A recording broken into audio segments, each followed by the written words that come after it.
श्रीराम जय जय राम. साधनाची 4 अंगे. मी जेव्हा भजन करीत असे त्यावेळेस मी आणि देव यांच्याशिवाय मला कुणीच दिसत नसे. तसेच तुम्हाला व्हावे अशी माझी इच्छा आहे आणि तसे तुम्हाला होऊ शकेल म्हणूनच हे मी सांगतो. प्रपंचात वागत असताना प्रत्येकाने अंतर्मुख होऊन आपले दोष काय आहेत हे हुडकून काढावे आणि ते घालवण्याचा प्रयत्न करावा. माझे अवगुण मला डोंगरासारखे दिसले पाहिजेत. प्रत्येकजण स्वतःच्या अवगुणांकडे दुर्लक्ष करून दुसऱ्याच्या अवगुणांकडे किंवा दोषांकडे पाहतो. त्याला स्वतःच्या डोळ्यातले मुसळ दिसत नाही, पण दुसऱ्याच्या डोळ्यातले कुसळ मुसळापेक्षा जास्त मोठे दिसते. हेच चुकते.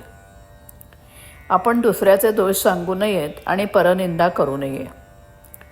रोज निजण्याच्या वेळेस आपण दिवसभरात देवप्राप्तीसाठी काय केले आणि दुसऱ्याच्या निंदेत किती वेळ घालवला याचा पाढा वाचावा, म्हणजे चित्तशुद्धी होत जाईल. रोज असे तुम्ही करीत जा, म्हणजे 3 महिन्यात तुमचे चित्त शुद्ध होईल. चित्तशुद्ध करण्यासाठी दुसरा उपाय म्हणजे सत्संग. सत्संग करण्यासाठी संत कुठे पाहावेत? आपण पाहू गेलो तर आपल्याला संत ओळखता येतील का? संत आपल्यासारखेच देहधारी असतात का? हल्लीच्या काळात संत पाहू गेल्यास सापडणे कठीण आहे. अशा वेळी दासबोध हाच सत्संग होईल.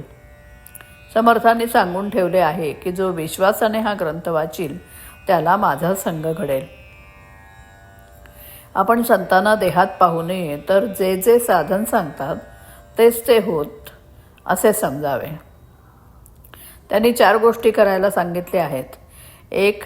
निर्गुणत्व कळायला कठीण, म्हणून सगुणोपासना करावी, त्यानेच निर्गुण रहस्य कळेल. दुसरी गोष्ट म्हणजे नम्रता. अभिमानाने परमात्मा दुरावतो. सर्वांशी जो नम्र तो भगवंताला प्रिय असतो. तिसरी गोष्ट अन्नदान.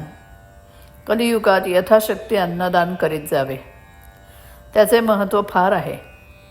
चौथी गोष्ट म्हणजे भगवंत नामस्मरण अखंड ठेवणे. परमात्मा प्राप्तीसाठी संतांनी नाम ही अजब वस्तू दिली आहे. संत भेटल्यावर काही करायचे उरले आहे असे आपल्याला वाटताच कामा नये. ज्यांना ते वाटते त्यांना गुरु भेटूनही भेट न झाल्यासारखेच आहे. आज एक यात्रा केली, उद्या दुसरी करायची राहिली, अशी इच्छा का असावी?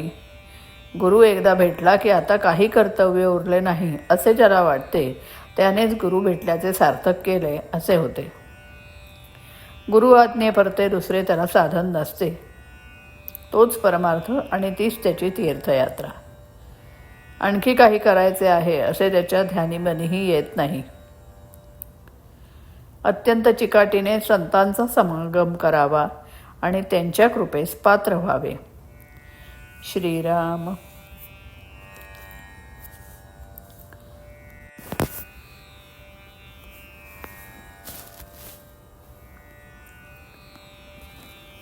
चित्त शुद्ध होण्यासाठी प्रभूसी भजावे.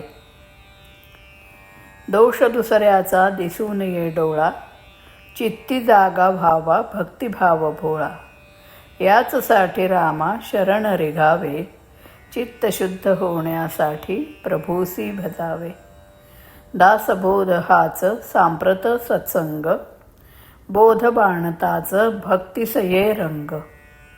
साधुपण अंगी हळू मुरवावे, चित्त शुद्ध होण्या प्रभूसी भजावे. साधनात मज सद्गुरु दिसावा, आचरणी बोध काहीतरी यावा. आयुष्याच सारे तीर्थयात्रा व्हावे, चित्त शुद्ध होण्या प्रभूसी भजावे. चित्त शुद्ध होण्या प्रभूसी भजावे. श्रीराम.